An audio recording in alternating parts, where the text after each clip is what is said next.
Welcome. My name is Darrell Press. I'm a professor in the government department here at Dartmouth, and I'm also coordinator of the War and Peace Studies program here at the Dickey Center.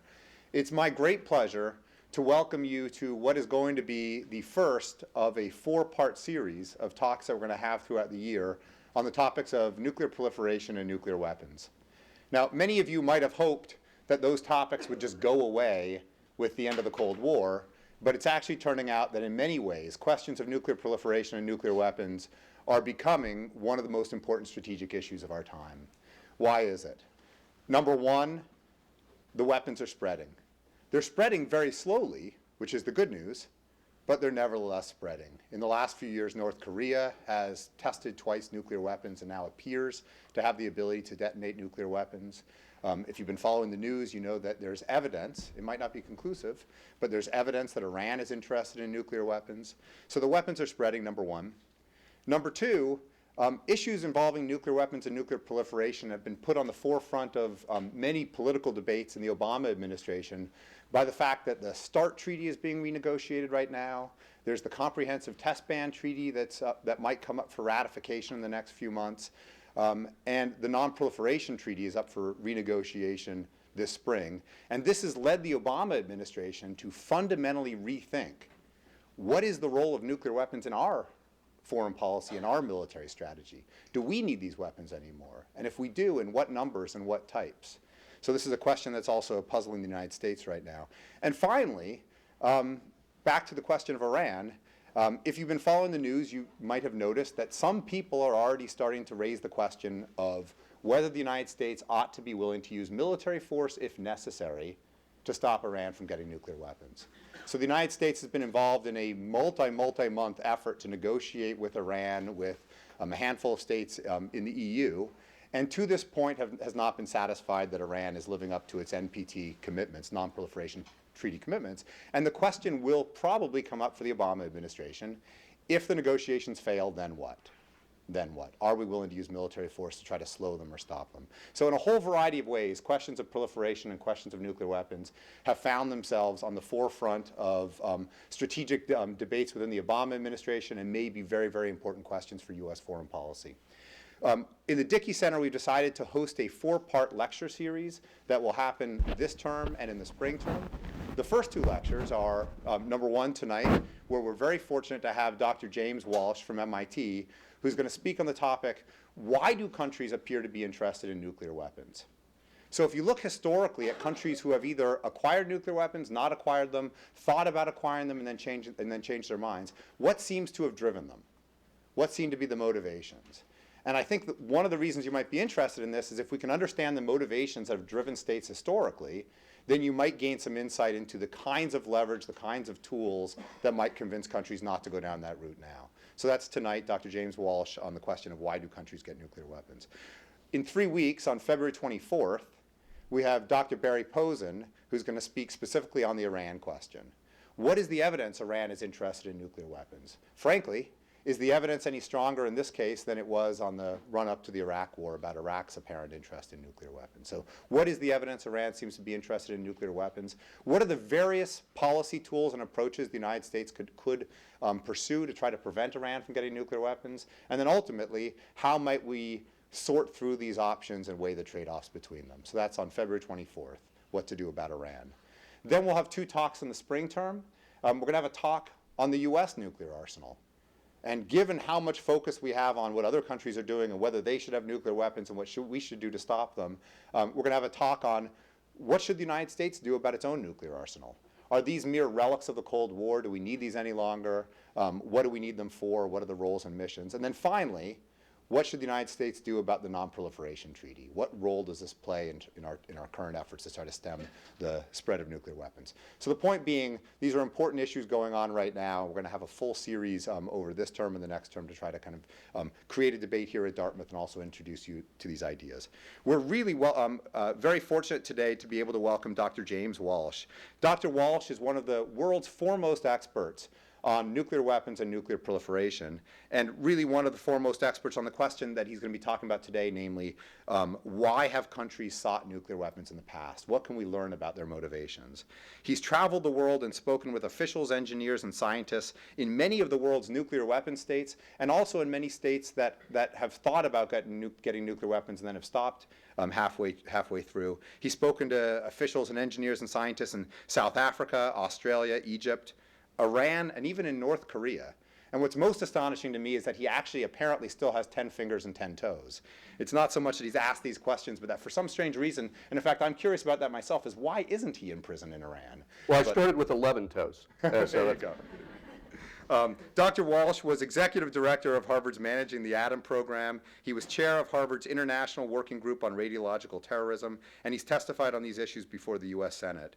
He's made literally hundreds of appearances on the leading television news outlets on these topics, CNN, CBS Evening News, NPR, and Fox. And I have to say that says something about his expertise, the fact that he's invited to talk about these issues both on NPR and on Fox, and typically the people who are invited on one are not invited on the other.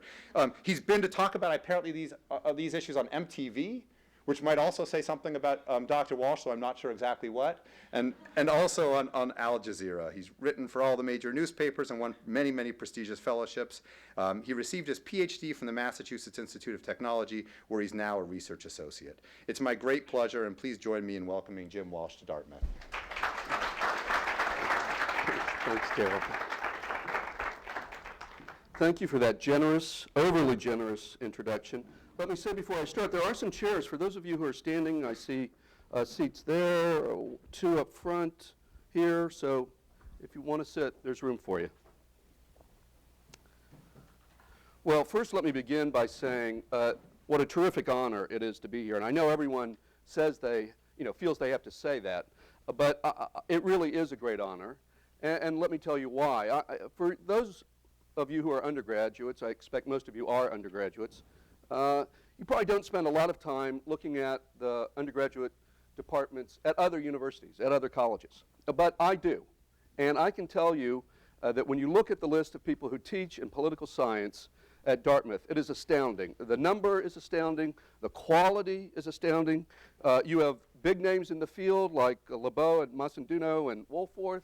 You have new scholars who are making a name for themselves, like Darrell Press, like Ben Valentino, Professor Brooks, and then you have people who are up and coming, Professor Lind, Professor Coggins. You are, and that's just in the IR department. That's just in IR. So you are very, very lucky people. And you have a terrific faculty, and therefore it's an honor really for me to be here. I also want to thank the Dickey Center for inviting me. They've been a joy to deal with. They're professional, easy to deal with, and give you a sense of why I feel so strongly about this. That's the poster that they made, although there's another one outside that I like. That's one of the posters they put up for the talk, professional, good looking, in contrast to a poster that was put up for another talk I gave at a university that shall remain nameless. When I saw that, I said, wow, that's disturbing. I think that if states that are thinking about acquiring nuclear weapons knew that if they acquired nuclear weapons, that a 50-story head of mine would emerge and give them a lecture about political science, that might reduce the rate of nuclear proliferation. But I want to thank the Dickey Center for not doing that. Let me tell you, I'm not going to spend much time on this. Darrell went through this.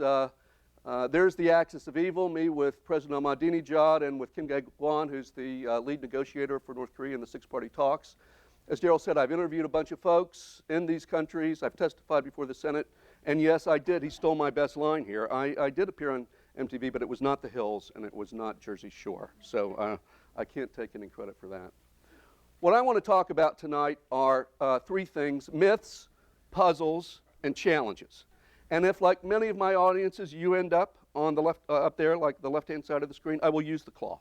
I'm warning you now, I will use the claw, and there will be consequences. So we're going to first talk about nuclear myths. And most of the talk is going to be about myths and puzzles, and then we're going to close out with just a little bit about challenges in the future. All right, first, the myths. I'm not very good at PowerPoint, so let's just get that out of the way. I tried to grab some things that looked like myths, the unicorn, Sasquatch, And then I discovered there is a Dartmouth myth. I'm sure you all are aware of this. Your motto, which I'm not going to try to pronounce in Latin, but I take the motto is the voice of one crying in the wilderness. And what I've been told repeatedly is that this describes Dartmouth's sports fan base, that the people who support Dartmouth sports is one person out screaming somewhere in the woods. I don't think that's true. I've rejected that every time I've heard it. I'm sure there are at least 3 people out there. And so that's one myth we can get rid of right away. Let's go on to the real myths, what I think are nuclear myths. And of course, these are debatable. And we're going to go through each one. One you hear all the time is that proliferation is inevitable. We're on the verge of a tipping point in which we will get 10, 20 more nuclear weapon states. We're all going to die in a fiery hell. It's just around the corner, this giant wave of proliferation. Second, that the concept of preventative war or preventative attack, like was used against Iraq, that this is a new concept, and we need this new concept because we're facing new dangers in the post-Cold War era, and we need these new instruments to deal with these new dangers. I think that's a myth. Third, another common one, rogues are likely to give weapons of mass destruction, in particular nuclear weapons, to non-state actors, to terrorists. In fact, that's why it's so urgent that we act against them, because they're just about to give these terrible weapons to Al-Qaeda, and then Al-Qaeda will come and use them against us. And then finally, rogue proliferators are the #1 nuclear threat, bar none. These countries that are about to get nuclear weapons, that's the #1 threat. And I think that's a myth as well. So let's take each of these one at a time. First, let's start with the first one, which is proliferation is an inevitable chain. Now, we all know this is the list of states that have acquired nuclear weapons and roughly the year, the time at which they acquired them. U.S., Russia, Britain, France, China, Israel, India, South Africa. South Africa is in brackets because it got nuclear weapons and then reversed course and gave up those nuclear weapons. Pakistan and North Korea. And so if you take that list and you just plot it on a graph, one after the other, sure looks like the number of weapon states is increasing. Yes, it sort of moderates there at the end of the graph, but that number's increasing. And look, it's a chain. We feared Germany, so we built the weapon, but when we built the weapon, that caused Russia to want it and China to want it. When China got it, India wanted it. When India got it, Pakistan, and so on and so on. This is just a spread, and once it starts, there's no way to stop it. That's sort of what you hear from policymakers, and I think that's the public and popular belief. I'm going to argue, in contrast, that the rate of proliferation has actually declined over time. That 3 out of 4 of the countries that started down the path towards nuclear weapons or had inherited nuclear assets that could have put them in the nuclear weapons club remained non-nuclear. 3 out of 4, 75%. That's why I'm at MIT. And that the rate of renunciation is higher than the rate of acquisition since the 1990s. More states have given up nuclear weapons or nuclear weapons assets than states have acquired nuclear weapons. And that the exceptions are viewed as outliers. We talk about rogue states. They didn't talk about rogue states in the 1950s and the 1960s because everyone expected nuclear weapons to spread.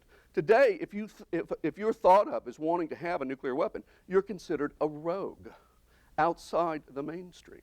Even in our language, it reflects the fact that this is an outlier, an unusual affair, not the typical affair. I'm going to focus primarily on the first 3 points, though. This is the rate of proliferation, measured by the number of new nuclear weapon states per decade. The peak was the 1960s, when Israel, France, and China joined the nuclear club. But since then, fewer countries have joined the nuclear club each succeeding decade. And it's far fewer than the number of states that policymakers and scholars predicted would acquire nuclear weapons. You've had every decade since the 40s, people come out and say, we're going to face a world of 10, 15, 20, 30 nuclear weapon states. And those same predictions are repeated over and over every decade. And you hear them repeated today. Now, in social science, we use predictions that are generated from theory as a way to test our theories about the world. We say, if we want to know what's really happening, what's causally going on, we say, well, we have a theory that A causes B, and we're going to test that theory.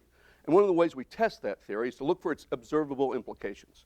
Are there ways, if A causes B, what else should we see that would give us reason to believe that our theory is true? And I suggest to you that these predictions about nuclear proliferation, which are consistently, systematically wrong in overestimating the rate of nuclear proliferation, should tell us something about our theories. They should suggest that maybe we're thinking about the problem in a wrong way if we keep on predicting things that do not happen. But in any case, we have far fewer states than have been predicted. The rate has gone down. We had no new nuclear weapon states in the 2000s. And I think, perhaps more importantly, we have fewer countries considering or seeking nuclear weapons today than we've had in previous decades. The 50s and the 60s were really the height when you had the most number of countries who seemed to be actively interested in nuclear weapons. And that number has gone steadily down. So not only has the outright number of nuclear weapon states, the rate, gone down, not the outright number, but the rate, but the pool of possible proliferators has also shrunk over time. This is the list of countries that were interested in acquiring nuclear weapons at some point. Some of them did a little, some of them did a lot, but they all either considered a nuclear weapons program, or in the case of Kazakhstan, Belarus, and Ukraine, inherited nuclear assets as they did after the fall of the Soviet Union, and for them it was at least a live issue to decide whether to keep what they had or to give it up and become fully fledged non-nuclear weapon states.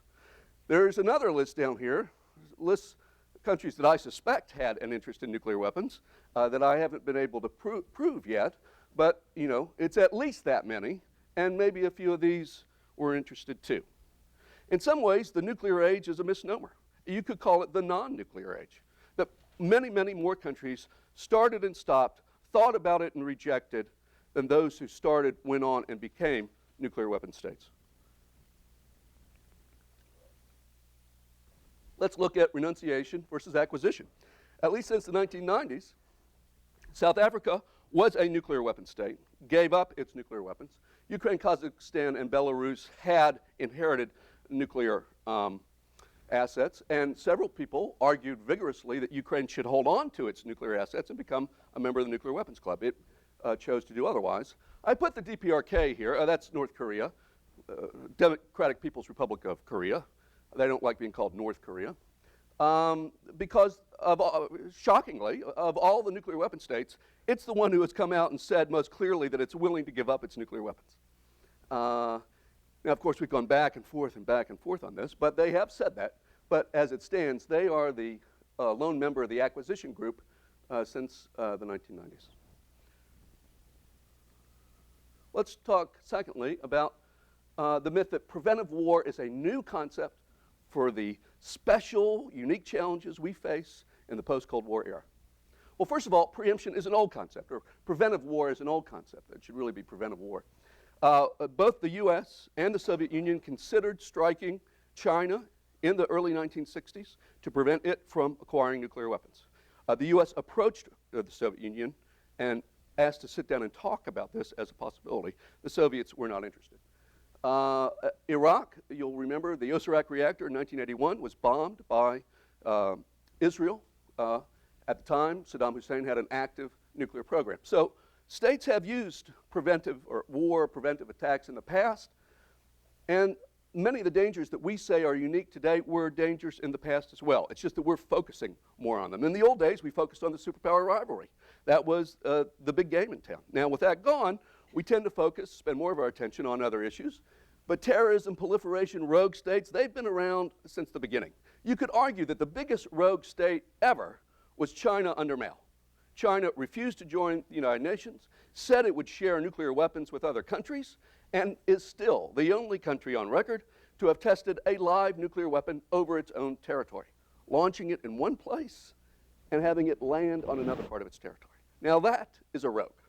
I don't think North Korea or Iran or Iraq hold a candle to Mao during the 1960s. And so both the instrument of preventive war has been around and has been used, has been considered. The dangers we face have been around for a long time. But the difficulties of using preventive action persist. And that's why, presumably, the US and Russia decided not to stage a preventive attack against Mao and China. These things are typically costly, and there's what I call the certainty conundrum.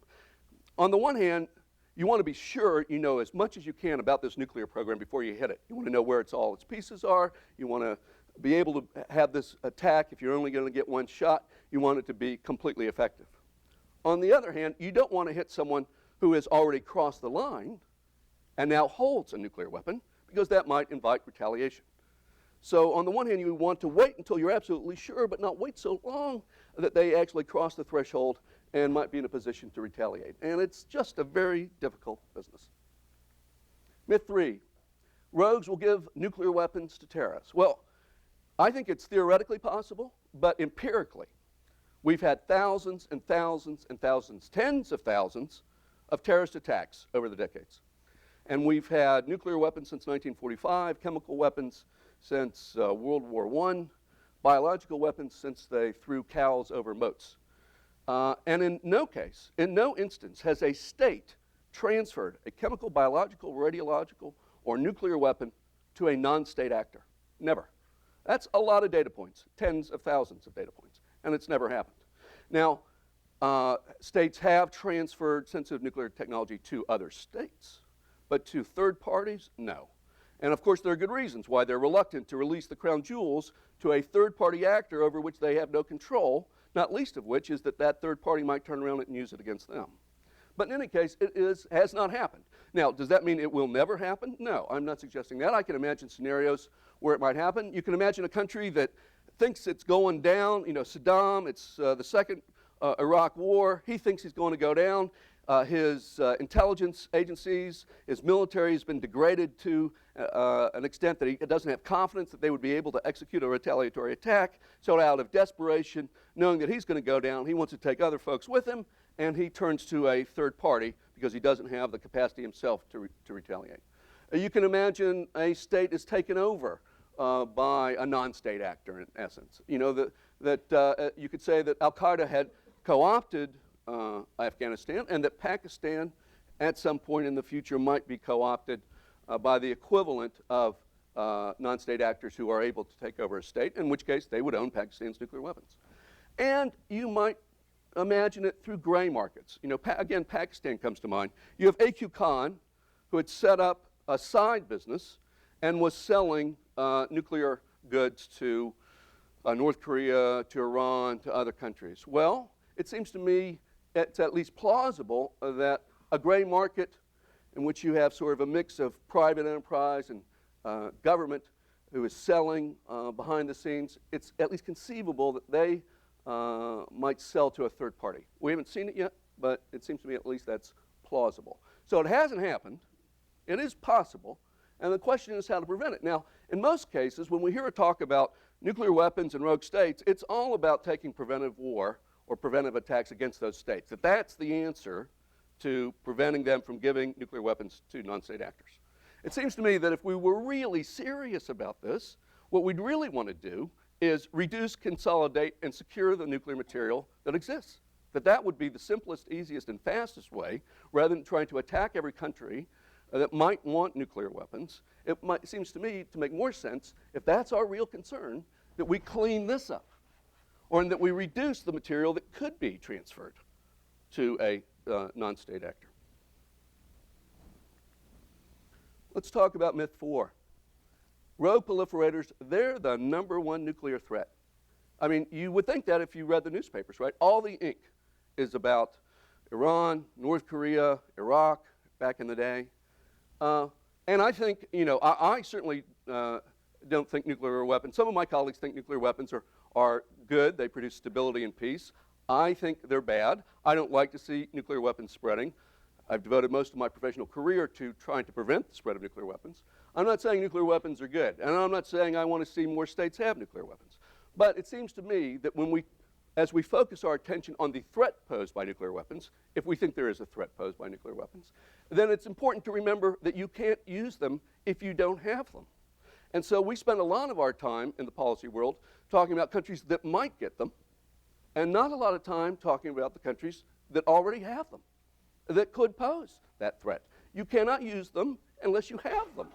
And many countries have them. Not many, but some countries. It's entirely possible to me to imagine a circumstance in which India and Pakistan were to use nuclear weapons against each other. There are scenarios that I can imagine in which Israel would use nuclear weapons. During the second Iraq War, I was sitting in an airport with an Israeli friend of mine, and I said, what if it turns out that Saddam does have chem and bioweapons, and it looks like we're invading, and it looks like he's going to lose? What are the chances that he's going to launch the remaining Scuds he has, like he did in 1991, only this time he'll put chem and bio warheads on those Scuds, and he'll shoot them at Israel? Because again, he can go down as the greatest Arab leader in the history of the modern Arab world for having been the first person to have attacked Israel with a weapon of mass destruction. What would Israel's response be? And I said, is it plausible that Israel might respond with a tactical nuclear weapon against Iraqi military assets? And my colleague, who he wasn't inside the government, but he's a close reader of international affairs and security affairs in particular, said, well, it's not 10%, it's not 90%. So, is there a 10% chance that we were going to run a scenario in which Iraq, feeling it was in a use them or lose them position, sent chem shells against Israel, and Israel responded with a tactical nuclear weapon? Boy, that would have been an outcome no one expected. So I say that only to say that it is not inconceivable that these weapons will never be used. We seem to forget that we did use those weapons. And according to polling, most Americans feel that that was a legitimate and effective use of military armaments. They support the bombing of Hiroshima and Nagasaki as a way to have ended World War II.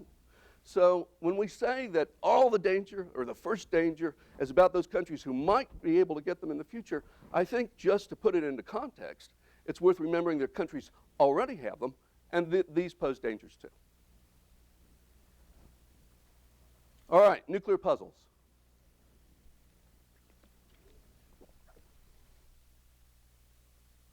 It's so quiet in here. Am I scaring you guys? You should feel, this is a good news story. This is a good news story.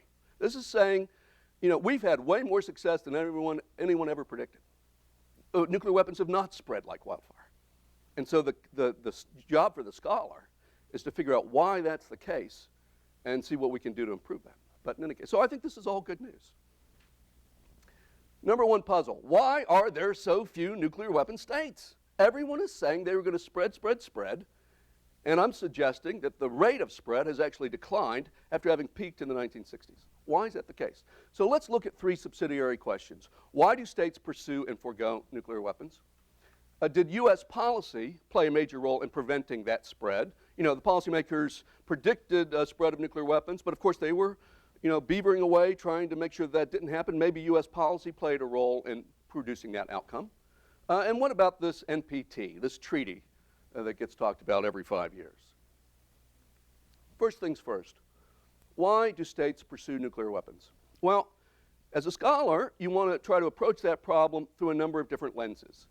And so, particularly in international relations, you often want to look at it from a power or security perspective, from a resource perspective. I tend to focus on the role of institutions and politics, and then some people also focus on the ideas that are in our heads. What can each of these approaches tell us about why states might want to pursue nuclear weapons? Well, the ones that are underlined are the ones that tend to be the most popular. The first one is not popular among scholars, but it's popular among policymakers. Why do states want nuclear weapons? Because they're evil doers, because they want to do bad things. They want to go and threaten other countries. Iraq wants to threaten another country. Iran wants to control the Gulf. I don't know what North Korea wants to do, but they're evil doers, and so they want to get these things and use them to aggrandize their power. I think that's sort of a more popular view. In the scholarly community, and this is a view that I also share, although I think, as you'll soon see, that I think it's emphasized to the point of unhelpfulness, is that it's not about offense, it's about defense. Countries feel threatened. They feel threatened by states that have nuclear weapons. They feel threatened by countries that they think might get a nuclear weapon. They feel threatened by conventional forces that are overwhelming. The typical examples, you're little Israel, you're worried about overwhelming combined Arab forces. You're the U.S. in the Central Front during the Cold War, and you're worried about being overmatched by Soviet tanks. How do you compensate for that? You use nuclear weapons. And you're not using them because you want to go mess with someone, you're using them to defend yourself. And that is probably the explanation that receives more attention in the scholarly community than any other explanation. Some have also postulated that states want nuclear weapons because it improves their superpower status, their regional status, or they want to use it for bargaining purposes, like North Korea. Others argue that, and this is particularly more so in the policy community, these hypotheses have fallen out of favor in the scholarly community, that it's all about technological capability, that if once you gain the capability, then you're almost, inexorably drawn to want to pursue that. And this technological pull argument is an argument that suggests, you've got these scientists in a room and they cannot help themselves. Once they imagine something, they work on it and they keep working on it, and then they imagine the next step, and then they imagine the next step, and they want to work on it and get a grant, and then they they whisper into the ears of governments, if you give us some money, we can really work on this and pull this off. So that's the technological pull argument. These actually don't stand up very well because today there are many countries, and you saw that list before, many countries that have the capability, that have civilian nuclear power, but did not go on to become nuclear weapon states. Institutions, that's what I tend to focus on more, the role of internal politics, organizational politics, and domestic politics more broadly. Some people say, and I've written on this, that in some countries you can see that the move towards nuclear weapons was driven by bureaucratic politics. You had, for example, a nuclear agency, your local nuclear agency in country X, and this thing is dying on the vine. It's level funded, its funding is going down, it's not going anywhere. And they fear that they're going to be put out of business. And every organization, they want survival, they want to expand their budget, their jurisdiction, their autonomy. So what do? They make a deal with the military, and they say, if we get in this nuclear business, we join forces here, it's more for you and more for me. And in other words, it's another procurement program, but it's a very special procurement program. So that's a theory that bureaucratic politics plays a role. A colleague of mine has argued, Peter Lavoie, that it's myth makers that are really important. They're sort of the key variable in making nuclear weapons programs successful, that you need someone who's a scientist, who has the ear of the leadership, who's a good program manager, and can whisper into the ear of the leadership, if we get these things, all our problems will be solved. And so this is a person that somehow is able to cross or bridge that divide between the military on one hand and the civilian scientists on the other hand, groups that sometimes have tension, have clashes of culture. So you think of an Oppenheimer or a Bergman in Israel or a Baba in India, that it's these special people that make a special difference when it comes to having a successful nuclear program. Electoral politics, nuclear programs were wildly popular in France, were popular in Pakistan, and still are. Pakistan probably pursued nuclear weapons. I believe that they pursued nuclear weapons because of security threats. They lost 3 wars against a much more powerful, larger adversary, India. Then India gets provocative in the nuclear business by testing its own nuclear weapon. Not surprisingly, Pakistan responds. And I think that's a security-driven program. Nevertheless, once they had the bomb seems to have taken on a new function within the state, a state-making function, in which weak leaders who don't have a lot of legitimacy, who have a lot of problems, embrace the bomb as the way to improve their standing and their legitimacy at home. And I now fear whether that dynamic may start to become in play with Iran after the 6/12 election. I'm not saying that's the case, but that's something that I'm concerned about. And then finally, ideas. States pursue nuclear weapons because of prestige and pride. Now, these are fuzzy, vague words. What do I mean by that? At least in this particular case, what I'm suggesting is prestige is you want other people to respect you. India, France, Iran, they all thought that they were the Rodney Dangerfield, that they weren't getting any respect. And, damn it, we're great civilizations. No one respects us. We'll show them. We're going to be with the big boys. We're going to get a bomb. A little different is pride. And here, the audience is not the external audience where you want others to respect you. It's about respecting yourself. It's about the population feeling good about itself. And I think, those are the most common ones. The offense, evildoers, that's a policy thing. I don't know how many people take that seriously in the scholarly world. for defense, that is a leading hypothesis. For me, I think that's an important one. We'll talk a little bit more. I think bureaucratic politics, and I think prestige. I think these are all big drivers when you look at the history of nuclear weapons programs. What about the states that start and stop? The winners, the successes, the ones that we should all be paying attention to so that we can learn what we did right? Well, again, using the lenses of social science, we can generate hypotheses about why states start down that path, stop and reverse course. So under power and security, if you are being driven because you're fearful, because you feel threatened by another state, well, maybe you give up your nuclear weapon because that threat disappears. There's no threat to cause you to want it. Or because it's, I'm not going to go into superpower rivalry. It's a bipolarity argument. We can talk about that in question and answer. But essentially it says the superpowers, Soviet Union and the U.S. going at each other, that was sort of the dominant theme during the Cold War. So they kept everyone in check since they were the dominant powers. And that overarching bipolarity suppressed the ability of states to pursue nuclear weapons. But we don't have that anymore. Security guarantees. If you're driven to want nuclear weapons because you have a threat, then if you're given a security guarantee, presumably that ameliorates your motivation. And finally, superpower pressure. You've got an ally, you say, and you know, there's the U.S. and you want a nuclear program. The U.S. says, if you do that, you're dead to me. You know, you're in trouble. No aid, no nothing. I'm not coming to help you out.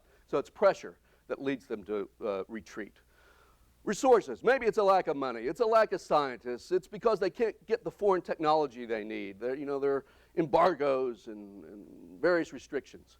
On the institutional side, there's an argument that says democracy is something that inhibits the spread of nuclear weapons. I don't think the data on that is very strong, but there's an argument there.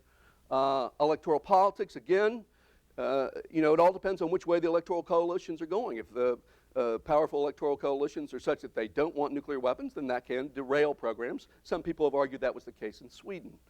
Liberalizing economies. This is Attell Solingen's argument in her latest book, that countries that are interested about being part of the world economic community, making money, having trade, being part of the global system, that they are, when they are liberalizers, rather than being autarkic and nationalist, if they're liberalizers, they're more likely to join regimes and to act in ways that are in concert with the way other states act, and in this case, that means not acquiring nuclear weapons.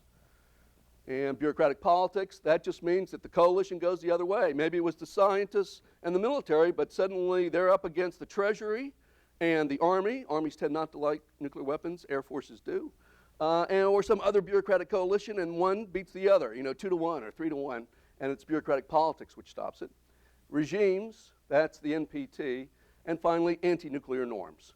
My own view about anti-nuclear norms is I think they can be a helpful secondary contributor to restraint, but when you actually look at the timeline, you see a lot of restraint when there wasn't a lot of anti-nuclear norms. And the other thing is that a lot of these programs happen in secret. So the norms, it's hard for norms to have their sanitizing effect if everything's being decided and no one knows about it. Again, the ones that tend to be most popular, ones having to do with pressure and security guarantees, people seem to think, the public seems to think it's a lack of money. I think that's both true and not true in an interesting way. The ones I think are really interesting and we need to pay more attention to are bureaucratic politics and regimes. Again, I'll get to more of that in a moment. All right. If the first policy disconnect was everyone predicts we're going to have tons of nuclear weapon states, and we don't get the number we think we're going to get, then the second related sub-puzzle is, as a country, the U.S. has pursued a non-proliferation policy.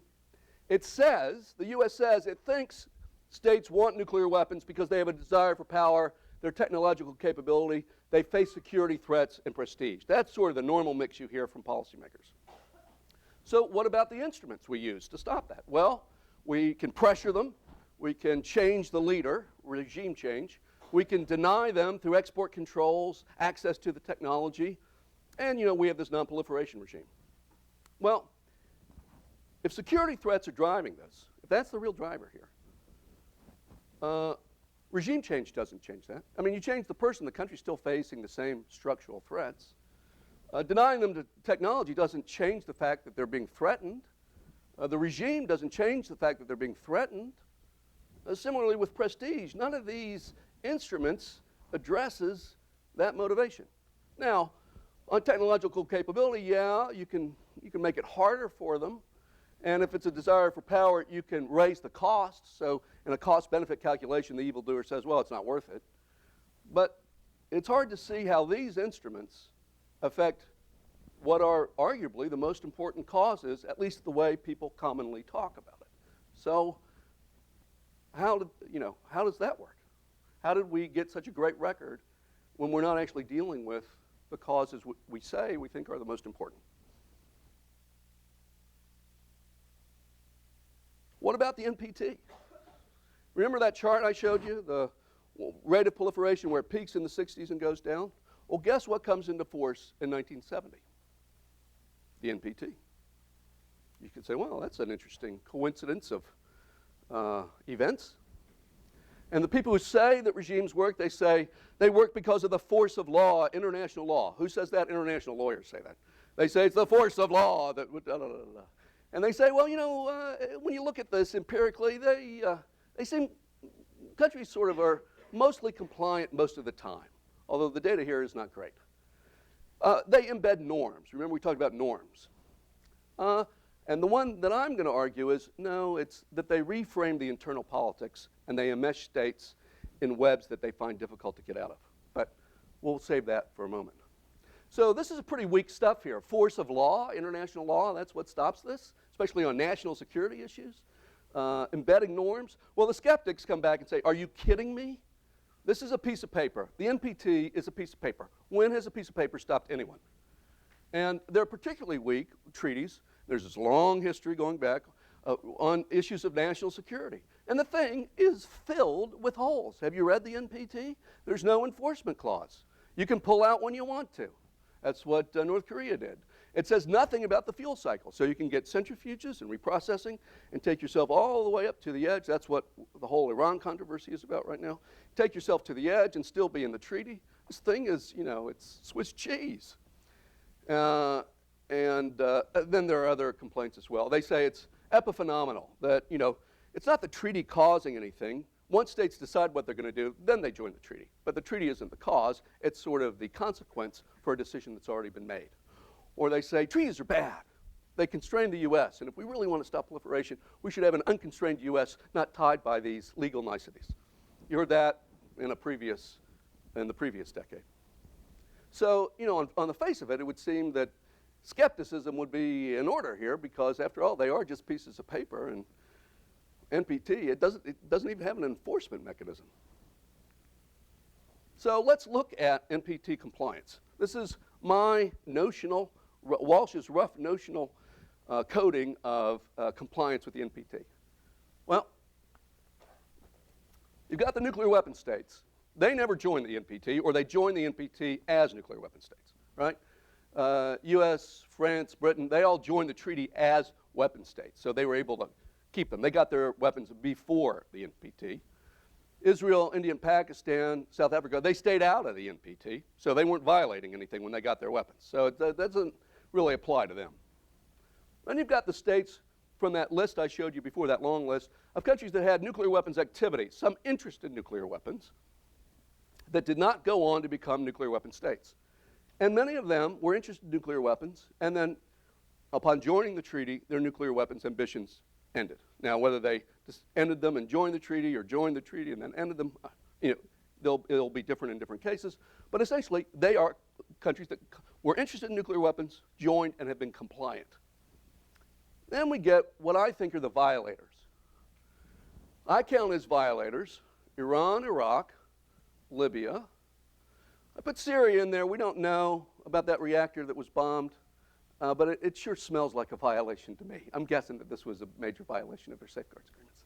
And then Taiwan in the 1970s, South Korea in the 1970s, North Korea in the 1990s, Yugoslavia and Romania during the Cold War, Tito and Ceausescu.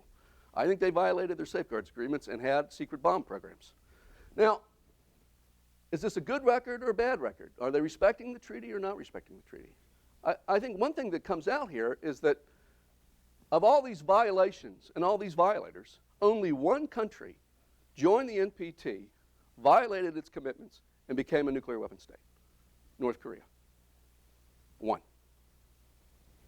And North Korea is an outlier. Oh, my God. I can't go into it. In how many ways? Oh, the many ways in which North Korea is unlike every other country. And this is yet another one. I mean, it's unlike every other country. It's gotten the nuclear weapon, and it's the only nuclear weapons state to say, I'm going to give them up.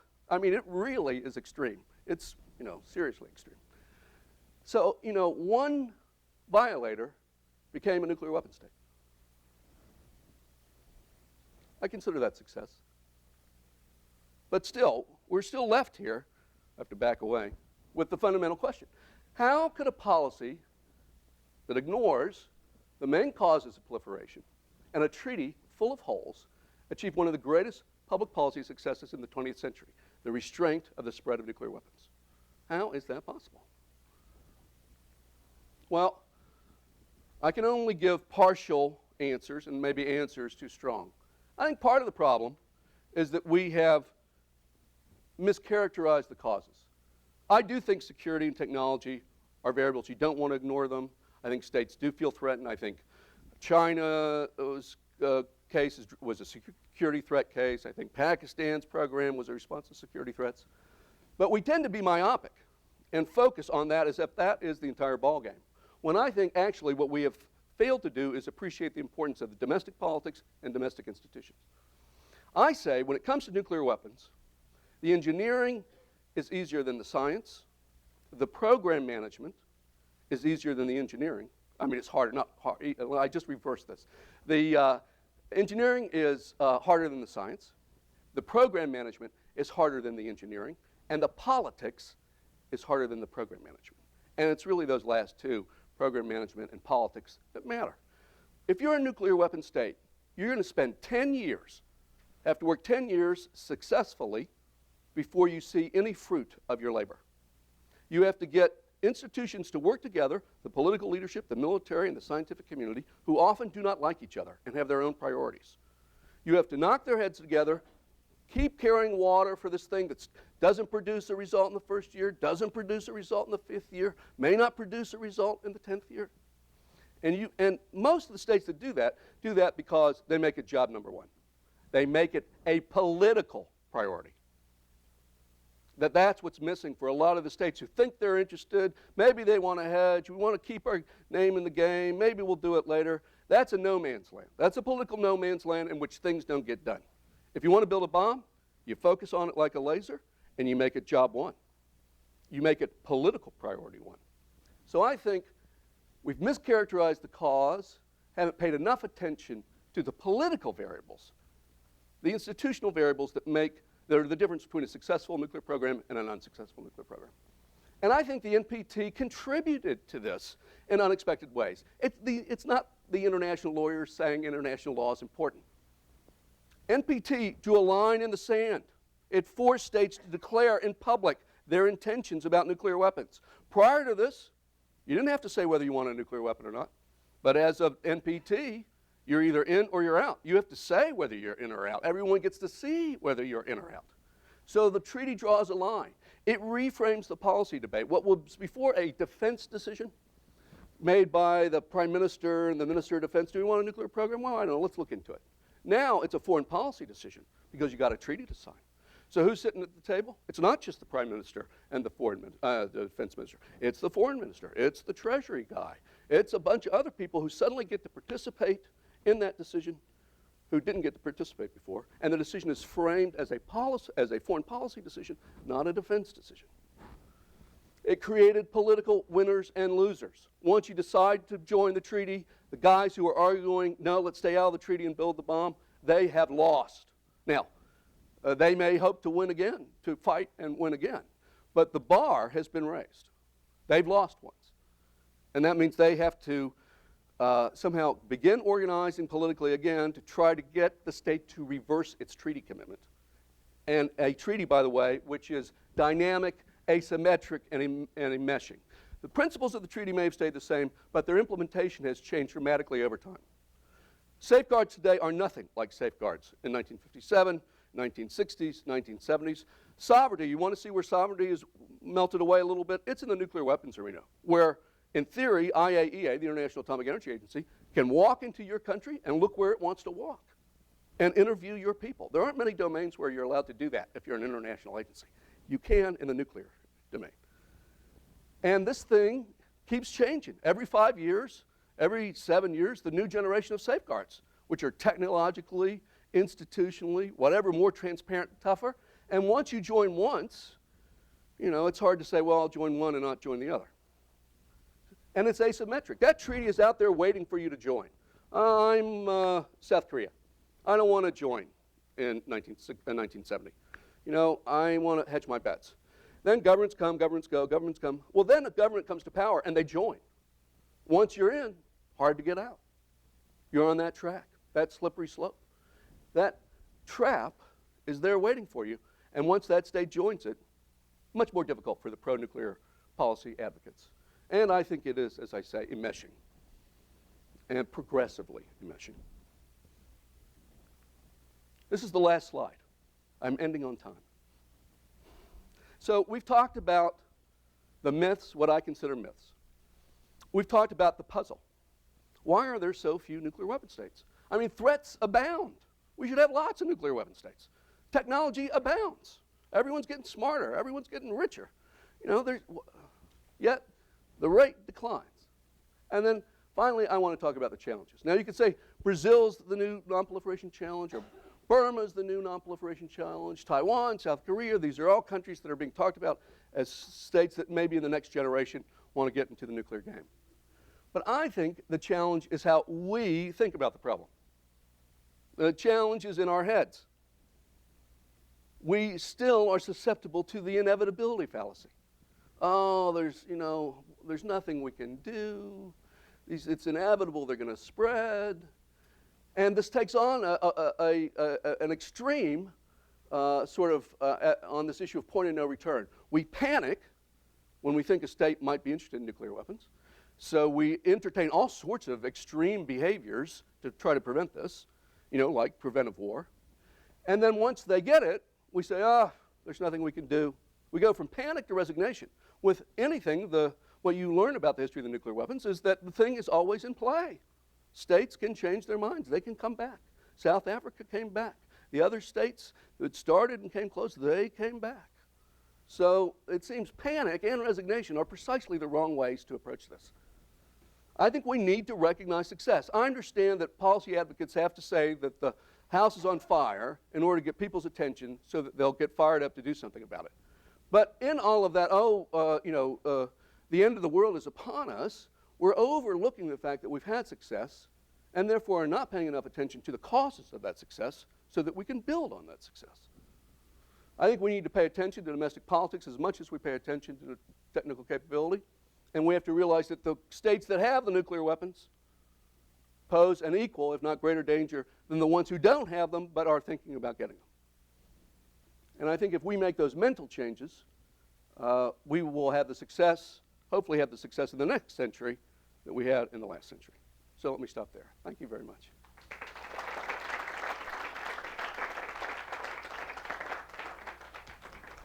Let me just say that was really terrific. You did exactly what we hoped you would do. You gave us a lot of things to chew on. It was a provocative talk. Why don't I suggest that you just call on your own questions, absolutely. And feel free to ask questions of. And there's a microphone person. Terrific. Yes, sir. You should probably wait till the microphone comes though.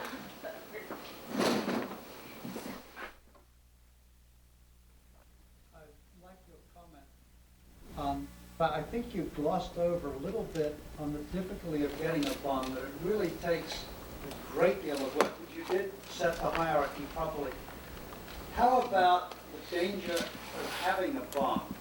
It seems to me that Iran, for example, could be lectured about the danger of their own destruction if they get a bomb, and that's allied to my absolute belief that most people simply do not understand that nuclear weapons are a change of change. That has never been made, and I was surprised that Carter, for example, as our president, allowed what happened with Pakistan to begin, because he, above all, should have really known what they can do. Yeah, I think these are all fair points, and I glossed over a ton of stuff in here. So I'm sure there's much that we could talk about that I should have spent more time on. you know, this point that states should realize that once they enter the nuclear game, there are costs associated with that. And that's a point made often by my colleague, Barry Posen, who's even suggested allowing Iranians to come and tour our nuclear facilities in, you know, North Dakota to get a real concrete sense of what they may be up against if they decide to get in this game. Now, when I talk to Iranians, I've talked to over 100 Iranian officials and academics, they say they're not interested in nuclear weapons. And one of the things they say is they don't need the nuclear weapons because they're a strong country and they don't plan on invading anyone and they can repel any invasion that someone might pose against them, and that it does not serve their security interests to get them. They make that point. You know, are they lying? Are they telling the truth? Are there others who feel differently, who are more powerful? I don't know. But certainly it wouldn't be surprising if that was a calculation that would retard an interest in nuclear weapons. But you can also imagine that if your adversary already has nuclear weapons, you know, if the guy you're worried about already has nuclear weapons, then it may not be as persuasive. You know, it'll depend on the particular case. But certainly there are costs, and I think it's a great idea for countries to have a clear sense of those costs, and that helps battle the effect of myth makers who are whispering in the ears of their presidents, this is going to solve all your problems. So I think that's advice well followed. Yes, sir. How countries in comparison to the 60s have a lot more countries have nuclear power today than had nuclear power in the 1960s. have like microwavable nuclear weapon technology? No, you know, it takes more than having a nuclear reactor, a civilian nuclear reactor, to have a bomb. You can have a civilian nuclear reactor and be in no position whatsoever to build a nuclear weapon, because most nuclear power reactors today use low-enriched uranium as their fuel. And you cannot make a nuclear weapon with low-enriched uranium. The technology that is the key concern, and why Iran is on the agenda, is the fuel cycle technologies that allow you to enrich uranium. So I want to make my own fuel. I'm going to take uranium ore, I'm going to process it, and I'm going to enrich it to 5%. I'll use that to fuel my civilian power reactor. But that exact same technology that allows you to enrich the uranium to 5% is exactly the thing you use to make it 90% enriched, which would be highly enriched uranium, which you would use for a bomb. But most countries, there are a lot of countries in the nuclear game where they have civilian nuclear power plants. Few, very few, have enrichment or reprocessing. And that's where the rubber meets the road. So now, the U.S. in the past has objected to countries like Iran getting any civilian nuclear power because they make an argument that, well, then you'll have all these scientists, and you know, it's a ladder with 11 rungs, and you're getting up the first 2 rungs even if you don't have reprocessing, you know, so you shouldn't have any. That's not the U.S. position with Iran right now. Right now, the U.S. position going back to the end of the Bush administration was Iran is entitled to a civilian nuclear program. But so far, there's been a pretty bright line between the civilian side and the military side in, you know, in the latter decades. But again, it's all about reprocessing and enrichment. Yes, absolutely. Brazil has enrichment. European states, they have a consortium that does enrichment. Japan has enrichment. The U.S. has enrichment. All the nuclear weapon states enrich, plus another set of, I don't know, is it 4 other states, depending on how you count that European consortium, that also enrich, that are not bomb states. I want to go different parts of the room, and I'd like to see men and women raising their hands. So, okay, you're officially a woman. So domestic politics seem to be a really important motivating factor for some nations to pursue nuclear weapons. I'm wondering, with your experience talking to Iranian officials, what is your view of the political scene in Iran with respect to acquiring nuclear weapons? Yeah. And if it is moving in that direction, what might we be able to do to manipulate it to our favor? Yeah. The first thing we should do is not use that verb manipulate. They're very sensitive about that. Going back to 1953. Well, I think that's a great question. You know, and again, I don't think domestic explanations account for everything that's happening in the nuclear age. I just think that they're undervalued, and in some cases they turn out to be decisive. And I think Iran may be one of those that's decisive. And it at least should cause us to pause, step back, and reflect about whether anything's changed. A lot of folks in the policy community are saying, you know, they were pro-sanctions, or they were pro-engagement, or they were pro-attack before the June 12th election. And then June 12th happens, and those same people who said those things are now saying the same things. The people who were pro-sanction are still pro-sanction. The people who were pro-engagement are still pro-engagement. La, la, la, la. I think if domestic politics is important, then it's worth saying things may have changed in Iran, and we need to try to figure that out. The incentive structure may have changed. So, for example, prior to the 6/12 election, I was told by a wide variety of Iranian officials, from conservative pragmatists to hardliners, that they didn't want a nuclear weapon, but one walked away with the sense they had no interest in becoming an overt nuclear weapon state. What they'd like to have is a nuclear weapons capability. All right? But they weren't going to cross that line. Now, 6/12 happens. Maybe, as in the case of Pakistan, maybe things have changed. On the one hand, you could argue they have a greater incentive to settle up with the outside world because they've got all these problems at home. You know, let's solve our problems with the West so we can focus on our problems at home and at least get one monkey off our back.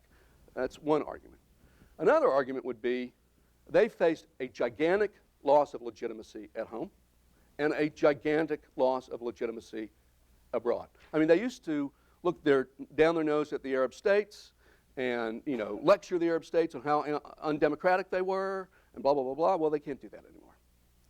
And it may be, I'm not suggesting this is the case, but it seems to me one of the possibilities that we should at least consider is that maybe they will change their nuclear policy as their domestic politics have changed. Maybe an overt weapon or a weapons possession might serve needs that they have now that they didn't have before, now that they have lost legitimacy at home and lost legitimacy abroad. The bottom line, though, is we don't know what's going on. No one knows. The Iranians don't know what's going on. Right? This is a fluid situation. Now, at the end of the day, you bet the guys who own the guns are probably going to win, right? And people say, oh, it's on its deathbed. You know, there's no way they can survive this. There are lots of states that are unpopular at home that last for decades. You know, they don't have a problem with that. And the other thing is that this is not South Africa, where it's 90-10. There's 35, 40, 45% of the population that supports the regime. Right? So that's polarization there. So, if you had to bet, you'd have to guess that the regime's going to survive. It's going to be unpleasant. Maybe they'll compromise. Maybe they won't. But the whole thing could go poof tomorrow. Social science is very bad at predicting when states disappear. And I certainly don't know. So I guess my attitude is one of caution and humbleness, being open to the fact that things could change very dramatically, and to pay attention to 6/12 and ask the questions, do those changes in their domestic arrangements, could they have an impact on the nuclear program? Maybe all the nuclear scientists are Mousavi supporters. All right? The head of the program, Agazeda, who resigned after the election, he was a Mousavi supporter. And it was Agazeda who made that program. That program drifted for years and got nowhere. He came on in 97, and he turned it into a successful program, and he's gone. You know, you just don't know. Now, what should the U.S. do about it? You know, I don't know that there's a lot that the U.S. can do. I think the first rule here is do no harm. Don't make things worse. There's a lot of talk about things we should do without actually, and we seem to want to do it because we feel badly about it, as opposed to thinking about, well, what do the people in Iran want us to do? And for right now, anyway, maybe this will change. The people, my sense of it is they don't want the U.S. to get involved, because that will play right into the state's narrative of them being foreign plotters and subverters and agents of the West, and they'll have someone to blame. So I think we have to go with a light touch here. And the other thing to remember is that we have national security interests at stake. We still have 100,000 plus in Iraq. We have more troops going to Afghanistan. both those states border Iran. So there are problems in Iran. There are human rights problems. I can tell you North Korea's human rights problems are way, way worse, way worse. But in any case, all of our hearts break when we see those images. I have friends who've been thrown in jail. I've walked those streets where those protesters were. But I think we have to be awfully careful. And we shouldn't act because we think we need to act. We should act in ways that are at least consonant with the way the reformers want us to act, which right now is to hands off, but also to keep in mind that there's more at stake here than just that. We have real national security issues, interests at stake, and they need to be part of it. So I'm still in favor of keeping open the possibility of a negotiated settlement. I think it's going to be very difficult. You've got a narrow, from what I understand, the Supreme National Security Committee, which is the main policy organ that handles national security and the nuclear issue, that is meeting in rump session. In other words, not all the members are asked to participate in the meetings now. So you've got a narrower base. You've got what was a paranoid regime, which is now super paranoid. That's a scholarly term. They're super paranoid. Are they capable of negotiating? Do they want to negotiate? I have no idea. But I would say we need to slow things down and be cautious and be mindful of our interests. That's what I would say. Yes, ma'am. Right in front. Down in front.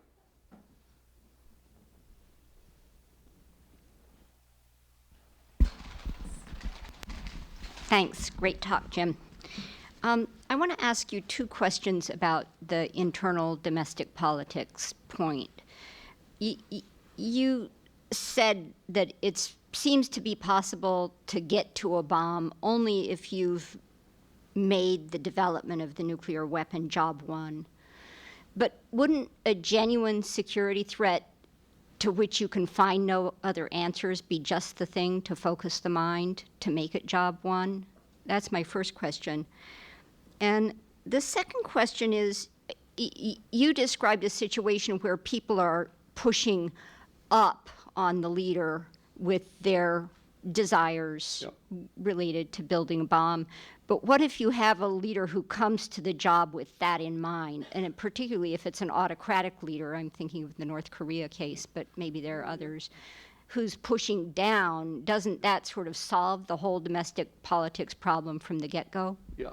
Let me start in reverse order. I agree. I agree with the second one.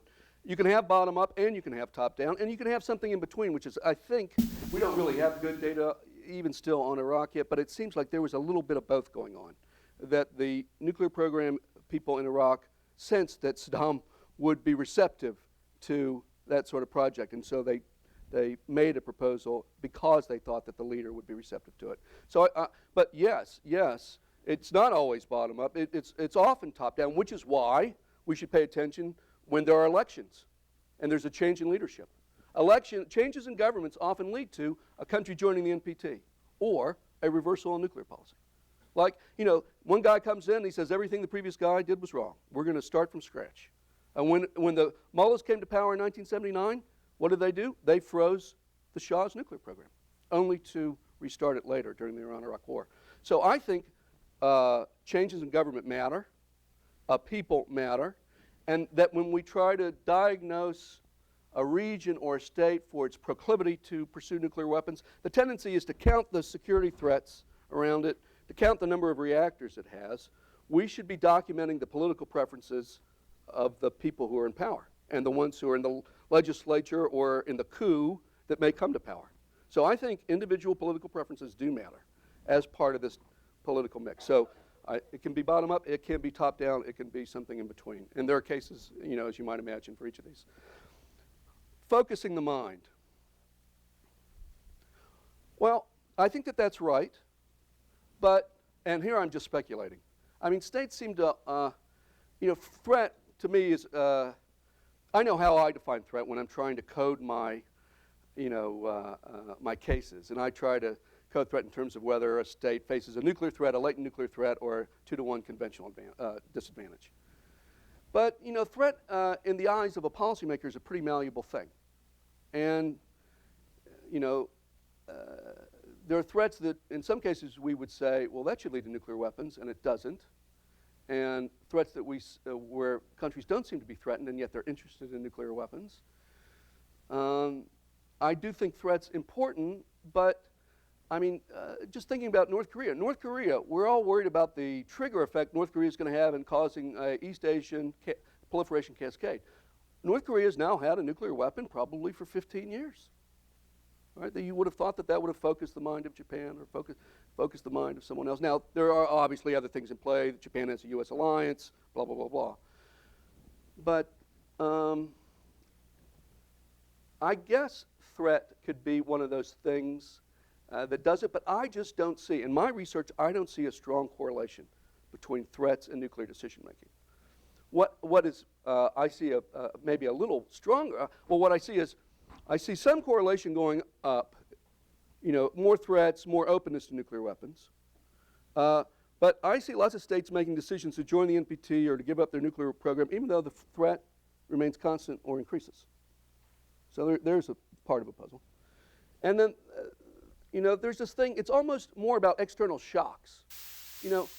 I'm Iran. I have a nuclear weapons capability. I'll have a nuclear weapons capability, for 10 years. Let's say, I'm just pretending now. I get one, I have it for 10 years, no one does anything. But if I go out and test, right, I do something dramatic. I create an external political shock. Well, that galvanizes the political class, and suddenly they have a meeting. They say, well, we need to talk about this. We need to do something about it. So I don't think threat is involved there. And threat, I don't want to minimize that threats are important. I do think they're important. I think we've overemphasized them. I still think they have strong causative value. But part of it, I think, is almost it has to be a threat and something else, that makes it actionable. Because the threats are sort of, for a lot of these things, the threats are always there. But the question is, why do we have a meeting today about this? What causes us to sit down and say, today, should we have a nuclear weapons program? And it usually takes a little bit something else besides that. Yes, sir.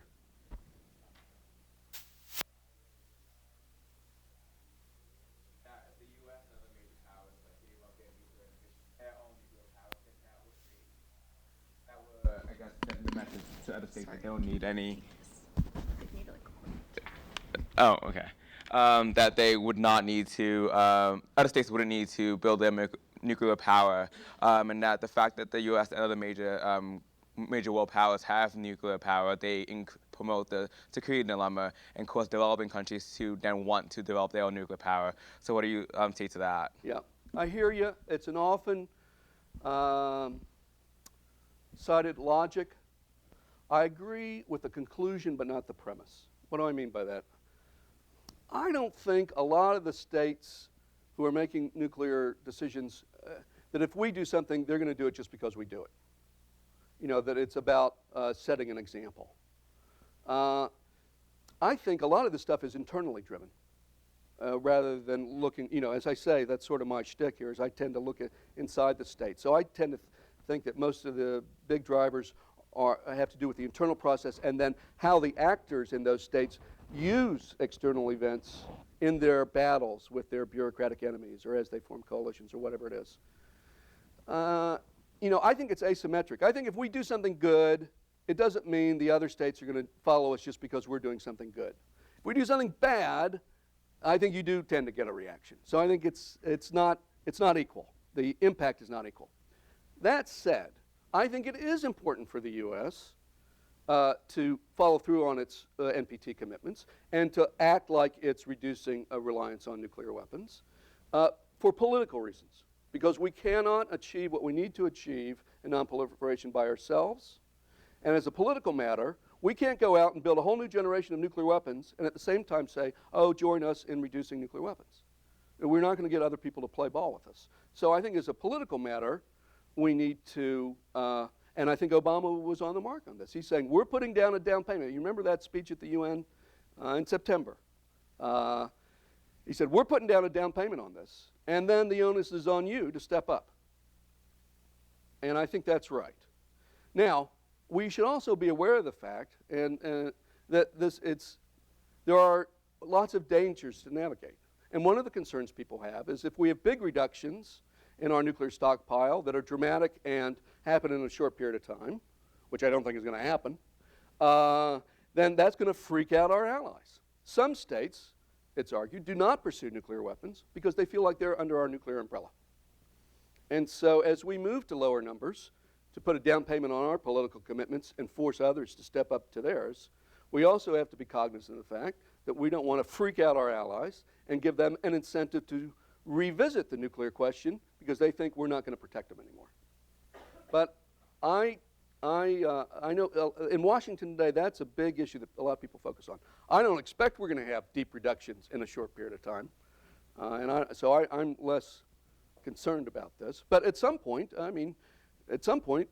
extended deterrence and alliance reassurance are important and worth paying attention to. But I think we got some time before we have to start worrying about that. Yes, ma'am.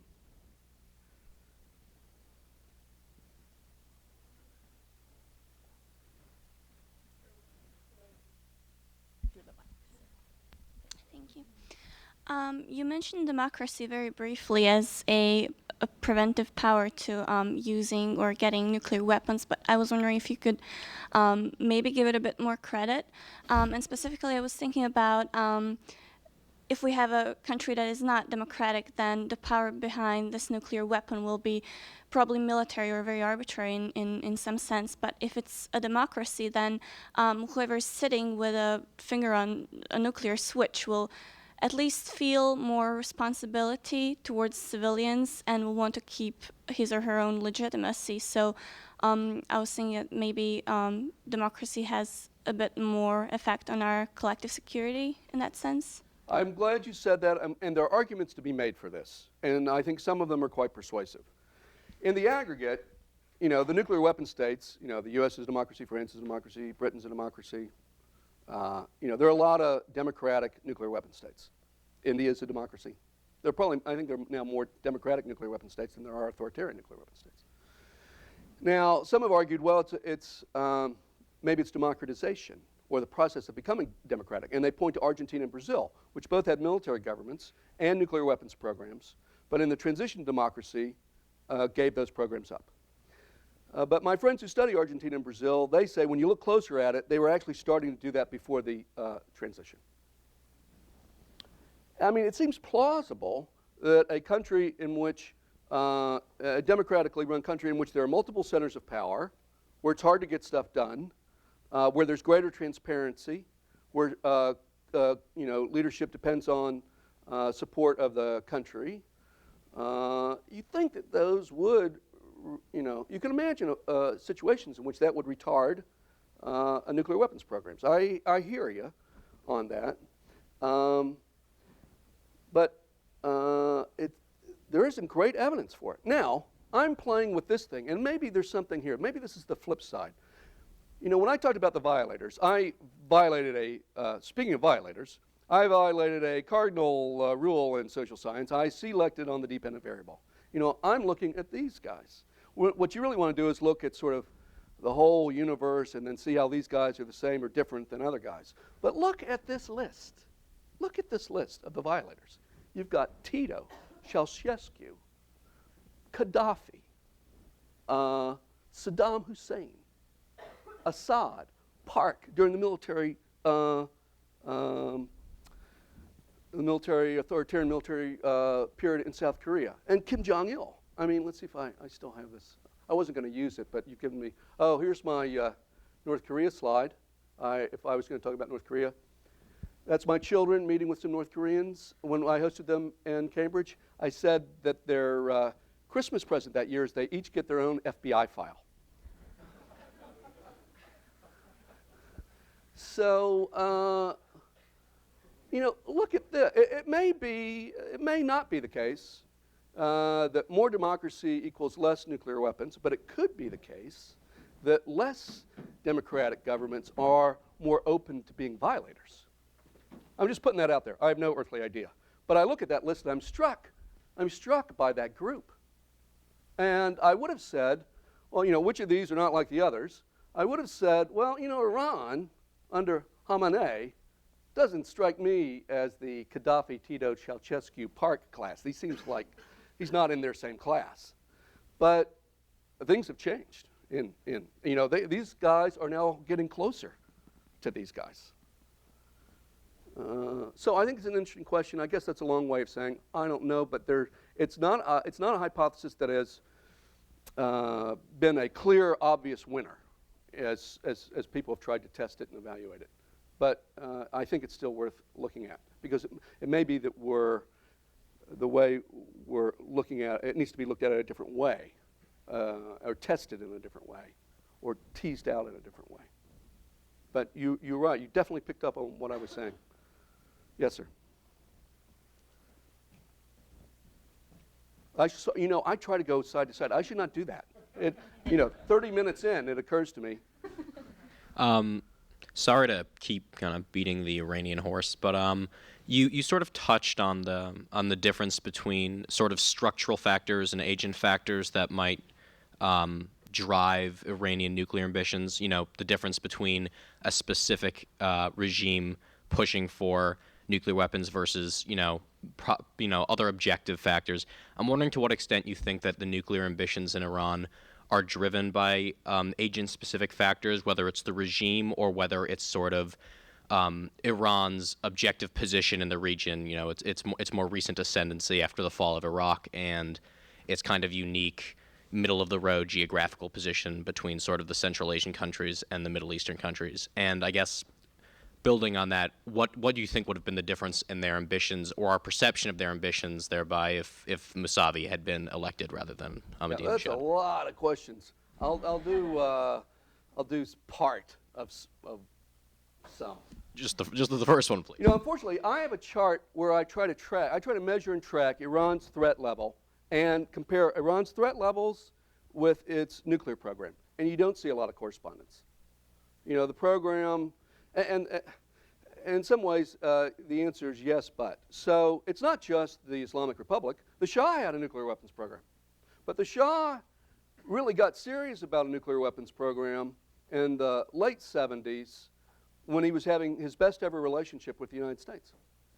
And a lot of people thought that was driven by pride, the Persian complex, the Rodney Dangerfield thing, ambitions to glory. Then he lost, they shut the program down, they came into power, and then 5, 6, 7 years later, they start to recruit people to come back into the nuclear program. That nuclear program does nothing, drifts, accomplishes zero until about the late 1990s. Now, of course, once we're, in terms of their threat environment, they don't have Saddam Hussein. They don't have Iraq. That was the most acute threat they faced. They fought the Iran-Iraq war, 8 bloody years. A lot of people died, and he's gone. Now, is the U.S. and Israel, are they a greater threat than Saddam Hussein was? I don't know. So, in terms of structure and agent, you have a monarchy and you have an Islamic Republic, and both have aggressive nuclear programs.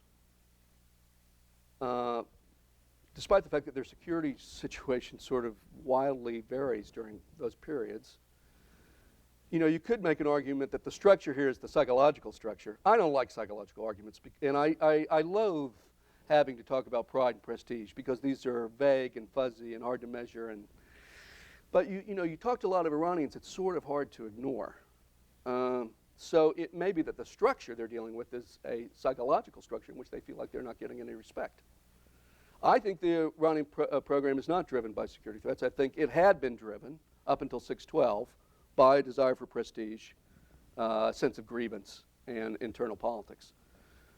But again, I think all bets are off now. I think I think it's anybody's guess. Maybe it's all still the same, but it could also be very different now. One more question. Yes, ma'am. How about that, finally? I'm interested in learning more about the states that, particularly those like South Africa, that were acquired nuclear materials and then decided to abandon their programs. And my question is there? I know that there's not very many units of observation probably for that particular thing, but among those cases, are there are there situational considerations that are similar across the board? Is there, and sort of does that give any indication that there's some kind of point of no return where there's a line that you can, but that where negotiations will be pointless with states in terms of abandoning their program? Yeah, I mean, it's a good question. You're right to say there aren't a lot of observations, but I think the literature on South Africa has gotten better and better and better over the year. And our colleague Peter Liberman has written a good article on international security, but there's a lot more out there than there once was. And you might suspect, there is argument between different sides as to whether it was security driven. You know, they feared the Cubans in Angola and on their border, or whether it was something else. And was the decision really just because they were transferring power to Nelson Mandela? Well, it doesn't turn out to be, that doesn't quite work either. When you look, at the micro chronology of how things actually unfold and what they were telling each other, de Klerk didn't realize when he was negotiating how things were going to end. He thought he was going to be more of a player and that it wasn't going to go, into dust. And then those nuclear decisions sort of predate any anticipation that they were going to hand it over. So the idea that, we're going to get rid of it because we don't want to hand it over to black people doesn't hold up as well as it might have looked from a distance. So it's a complicated case, but there's a lot more data on it, and it's worth looking at. But it is, the question, methodologically is, do you treat a country that got nuclear weapons and gave them up as a member of a class in which you would also include countries that started and stopped?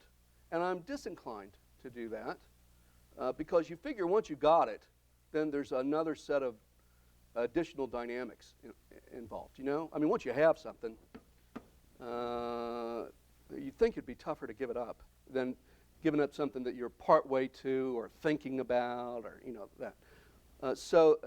And if that is the case, then unfortunately we only really do have South Africa. You could count Ukraine, Belarus, and Kazakhstan, but only Ukraine was probably thinking about it seriously. So that's a very unsatisfying answer. I would say it's worth looking at that South African case, and new stuff comes out on it every day, and I haven't seen a good article on it recently that sort of updates and looks and takes the broader view. But there's some written about it, some written about this question about giving it up. But I have tended to stay away from that because I worry that it's apples and oranges, methodologically. Let me just say, Jim, that was really, really terrific. Phenomenal job as expected, throwing a lot of cold water on a lot of kind of half-truths and conventional wisdoms out there. To remind everybody in the audience, this is just the first in a four-part series. The next talk will be, I guess, 3 weeks from tomorrow, and that will be Barry Posen talking specifically about Iran, what we know is going on, what we think is going on, and what the range of options are for trying to dissuade Iran from going down this approach. But most of all, please join me in thanking Jim Walsh for coming out here today and giving a really terrific talk.